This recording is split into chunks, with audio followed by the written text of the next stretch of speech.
So ధర్మశాస్త్రం ఏం చెప్తుందో, ఆజ్ఞలు ఏం చెప్తున్నాయో, 10 ఆజ్ఞలు. ముఖ్యంగా ఎన్ని ఆజ్ఞలు? 10 ఆజ్ఞలు.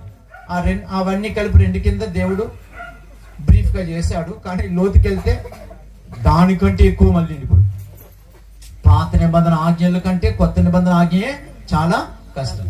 అప్పుడు స్త్రీతో పురుషునితో స్త్రీ పాపని శారీరకంగా చేస్తేనే వ్యభిచారం.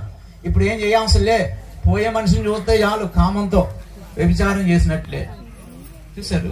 అంటే పాత నిబంధన బాగుందా, కొత్త నిబంధన బాగుందా? పాత నిబంధన బాగుంటుంది అనమాట. అందులో కొత్త నిబంధన చాలా గ్రేస్ లో కొట్టుకుపోతున్నాం అంతే. జడ్జిమెంట్ రాకుండా, తీర్పు నీ మీదకి వెంటనే రాకుండా.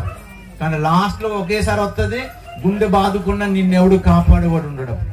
అందుకని ఆ దినం రాకముందే, గుండె బాదుకొని అరవక ముందే దేవుడు తన దూతల ద్వారా, తన వాక్యం ద్వారా నీతో నాతోనూ మాట్లాడుచున్నప్పుడు, సందర్భం ఏదైనా దేవుని వాక్యం నీతో మాట్లాడుతున్నప్పుడు మార్పు చెందితే ధన్యుడో ధన్యురాలు.